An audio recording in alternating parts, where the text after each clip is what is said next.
because that's where I was going. That's where my next thoughts were going, was you talked about living above your feelings. That's the first time I've heard that quote.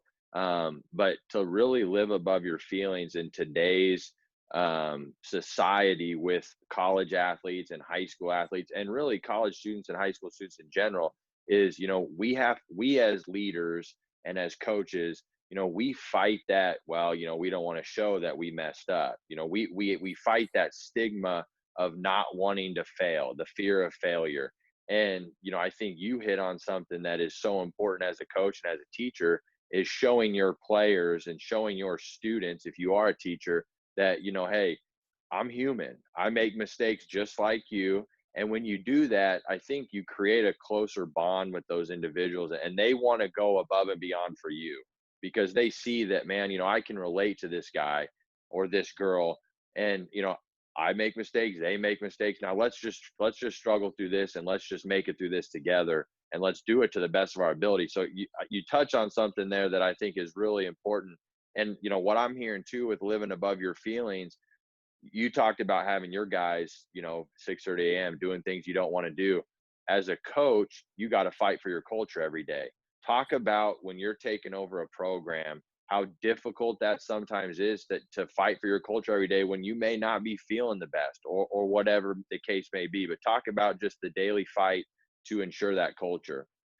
Yeah. So that's, there's days where I don't want to bring it, and there's days where it's hard. And there's days where I remember calling some coaching buddies like a month into the job and being like, guys, what I'm doing isn't working. These guys are failing classes, and that's not to talk bad about my team. I just had a couple guys that were struggling, or this one guy keeps coming late, or, there was just things that I thought would happen like that, and they weren't. And, but the key was to stick with it, because by November, December, January, those things were disappearing. And you got to fight through the dog days, because if you don't and you start letting things slide, that's when some problems can really occur. And that becomes a cultural problem every year within your program, because then your returners next year are going to think, I can get away with it again. So I guess long story short is to fight through the days. Those are the days that are the most important to fight for your culture. And a good buddy of mine, James Miller, he told me, he's at New Mexico State University. He was a head junior college coach, and he said, the best thing you can do is start with an iron fist, and just start really, really strong, and busting them on every mistake that they make, not on the floor, but, character-wise or in the classroom. You can always let up. You can always gradually release it and let up a little bit, but to start with that iron fist, and let them know that there's an expectation. And if you start that way, you're going to have fewer problems down the road, as opposed to a little bit looser or relaxed, or whatever, however you want to put it, to start the year. I just want to dive in a little bit here to the roles of a junior college head coach. You guys, you got a ton of roles, ton of responsibilities. In some cases, it's a one-man circus. Talk about your role, and the many things that people may not think that a head coach may have to do while in a junior college head coaching position.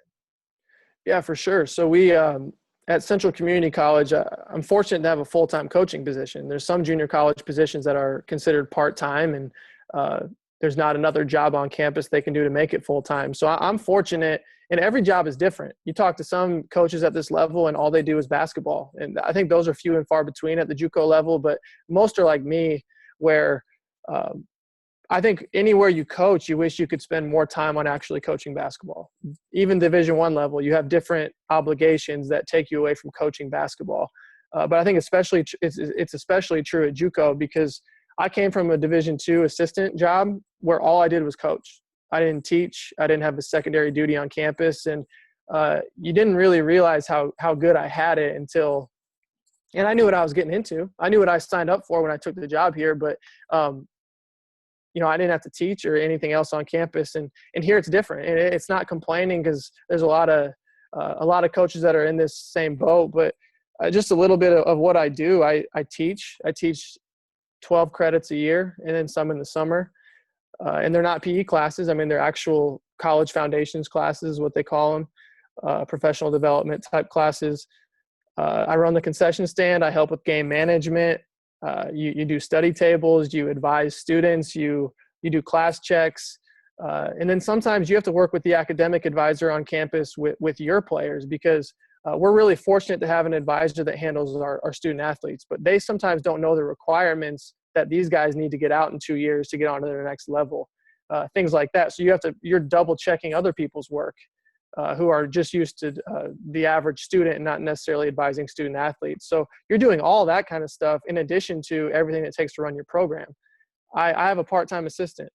He's a full-time electrician, and he helps when he can. And that's it. Other than that, it's myself. So I'm doing all those things plus coaching my team. I'm planning practice, scouting reports, summer camps, player development.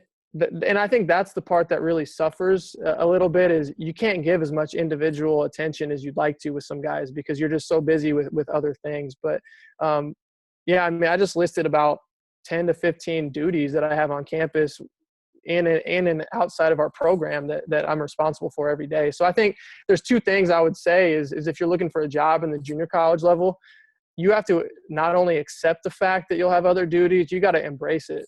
Because if you spend your day complaining about it or not wanting to go teach your classes or whatever it is that you have to do in addition to coach basketball, you're going to be miserable. So you don't just accept it. Embrace the fact that you're at this level and you have a chance to be involved in your campus in a way that you're not at the higher levels. And sometimes that's easier said than done. Some days I just want to work on basketball and recruiting, and you can't, but you got to do your best to embrace that. And then you have to be a master of time management, because with all those things going on, you don't have 4 hours to plan practice. You don't have 3 days to do a scouting report. I did all 30 scouting reports this year. And I like to put a lot of time and effort and detail into those things. And I think I was really good at those in the past. I think that's a strength of mine. But sometimes you have 1 day of prep and you just got off the road last night at midnight, and you just have to do as best as you can to get your team ready to play. And it really taught me to manage my time. And also, we're hearing about essential businesses right now staying open. I learned about essential information, like what is absolutely essential for our team to be successful against this team tomorrow, and what is not essential, because I don't have time for all of it. I need to pick the 2 or 3 most important things to prepare our guys. So you got to embrace the fact you have other duties, and you have to be a master of time management.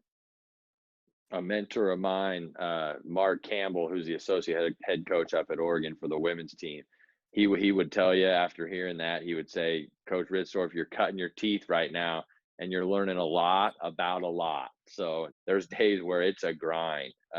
But I think in the long run, these are the types of opportunities that when you look back, when you are 45 and you are still coaching at the college level, we'll go back and we'll say, hey, remember that conversation we had, during the global pandemic when we talked about all the things that we're doing and all the things we're grinding through. And that's what makes people's stories down the line what they are. What do the off seasons, I want to transition a little bit now. And you touched on this with not necessarily always having the time, but what do the off seasons look like for you and your program and your guys? What are your guys doing in the summer? Are they sticking around taking summer classes? Are they at home? What are you doing to advise them on ways to get better in the summer? Yeah, so I think like a lot of small colleges, regardless of level, we don't have the resources to keep them on campus over the summer.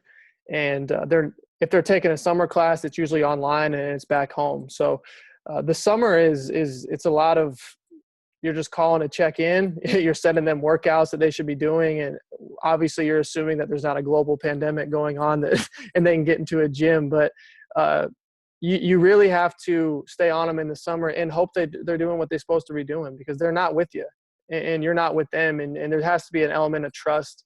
And that goes into recruiting a little bit, are you getting guys that really love the game and want to get better?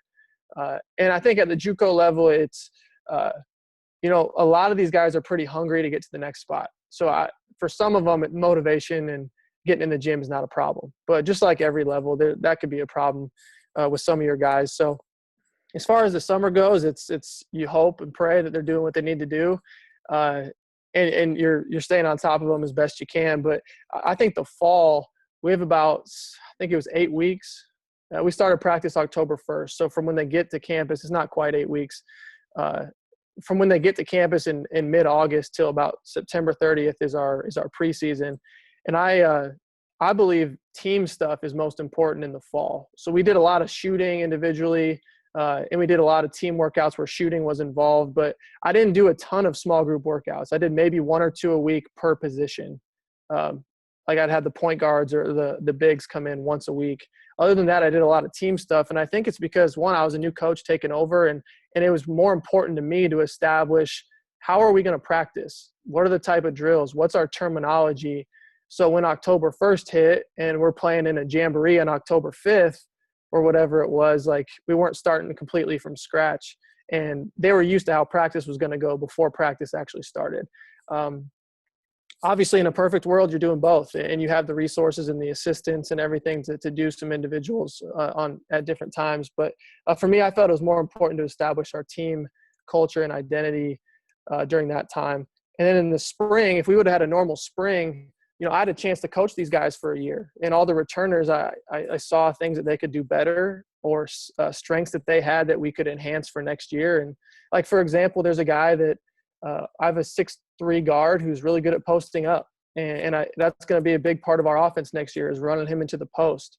And April is going to be devoted to that for him. So to me, the spring is more of an individual, small group, get better at what you need to get better at. And then the fall is gearing up as your team, getting ready for the season. And now, kind of moving in, you touched on the recruiting just a little bit with, the types of things that you might look for. I want to dive a little deeper into that.